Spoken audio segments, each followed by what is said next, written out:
there were things that I wanted to do that were not in women's roles in Orthodox Judaism. In 1971, Aaron Hurt Mannheimer, who is now the editor of Reform Judaism, was the editor of a small West Coast periodical called Davka. And he told me he wanted to do an issue on Jewish women, and he asked me to write. And I wrote an article called "The Jew Who Wasn't There." And I was terrified by what I had said in this article. I had talked about women having a purely enabling role, and that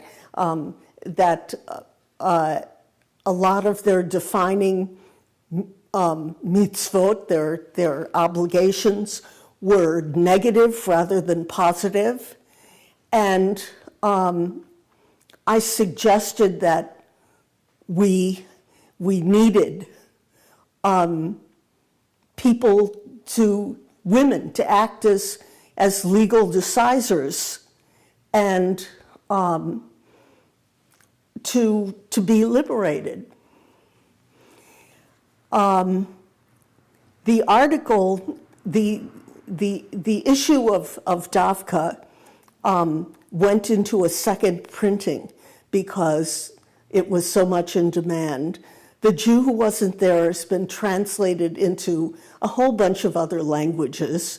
And I found out that a group named Ezrat Nashim on the East Coast was reading my article. And they also were interested in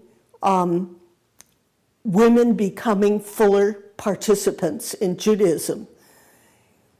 And that was the beginning of my career as a feminist theologian. I wouldn't have called it being a feminist theologian at that point because I wasn't really sure what a theologian did. And besides, there were a bunch of Orthodox rabbis shaking their fingers at me and telling me that what I had written was ignorant nonsense. And I knew that I was ignorant. I just presumed that maybe things would get clearer if I learned more, but this is sure the way they looked right now. And I wondered why all of them were taking the trouble to refute me if I hadn't said something that had struck a nerve.